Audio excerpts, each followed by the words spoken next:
Eu sou a Bárbara, esse é meu colega Tássio. Nosso orientador foi o Dr. Carlos Darwin e a gente é da Escola Superior de Ciências da Saúde. O título do nosso trabalho foi Pandemia de Covid-19 em uma comunidade quilombola no Brasil. Então, a pandemia levou à necessidade de adoção de medidas sanitárias por todo o mundo, só que essas medidas não foram tomadas de maneira uniforme entre os países, sendo que o Brasil foi um dos países que mais demorou na adoção dessas medidas, né? E a gente considerou que entre as populações que estiveram sob maior risco de serem afetadas pelo vírus, uma delas foram as comunidades quilombolas. Então, uma delas foi objeto do nosso estudo.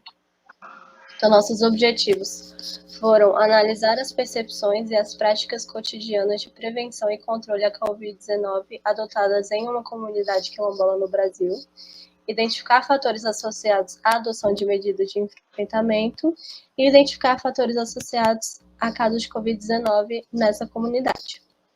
Quanto ao método, trata-se de um estudo transversal, realizado do dia 1º ao dia 31 de julho de 2021, em pessoas adultas da comunidade quilombola do distrito de Lagoinha de São Gabriel, na Bahia.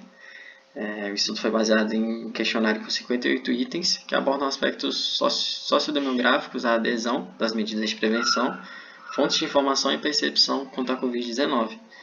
Foi utilizado também ali uma conveniência de 188 pessoas. O objetivo era entrevistar 203 pessoas, uma em cada domicílio, porém 15 residências estavam vazias. Para análise das variáveis quantitativas, foi usado o teste T, The Student, ou Man with Them, para a comparação entre os grupos. Para analisar as variáveis categóricas, foram usadas tabelas de contingência e teste Q² de Pearson, ou teste exato de Fisher. Para avaliação dos fatores independentemente associados aos desfechos, foi utilizada a análise de regressão logística binária. E o nível de significância considerado foi igual ou menor que 95%. Então, das 188 pessoas, 48,2% foi a idade média e a maioria eram mulheres.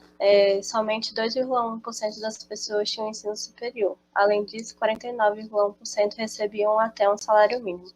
A principal atividade laboral relatada foi o trabalho rural e 26,6% das pessoas relataram estar aposentadas. Em relação ao Covid-19, 6,9% tiveram diagnóstico prévio, sendo que não houve hospitalizações ou óbitos pela doença entre os entrevistados. As principais fontes de informação utilizadas para se informar sobre o Covid-19 foram televisão e rádio, sendo que 87,8% das pessoas relataram se sentir bem ou muito bem informadas por esses meios. As medidas de prevenção, como relatar só sair de casa com máscara, usar álcool gel ao sair e ao voltar ao domicílio, e só sair de casa quando estritamente necessário, foram adotadas por mais de 95% das pessoas. Além disso, 97,3% das pessoas tomaram a vacina contra a Covid-19. A gente viu que possuir nível educacional superior foi positivamente associado a ter Covid-19, enquanto se sentir bem ou muito bem informado por rádio ou televisão teve associação negativa ao diagnóstico. Além disso, ter união estável se associou positivamente à adoção do grupo de todas as medidas de prevenção avaliadas, enquanto ter internet como a principal fonte de informação se associou negativamente à adoção das medidas. Concluímos que houve poucos casos de Covid na comunidade, possivelmente associado à grande distância dos centros urbanos, assim como o trabalho em campo pelos quilombolas, estarem trabalhando mais no campo, trabalho rural, e assim como eles serem do grupo prioritário de vacinação. A gente teve uma alta aderência das medidas de prevenção e elevada taxa de vacinação também. Quando a internet foi citada ali como um principal meio de informação, a adesão dessas medidas foi inferior, A gente infere que a propagação de informações sem evidência científica pode ter influenciado nessa adoção dessas medidas.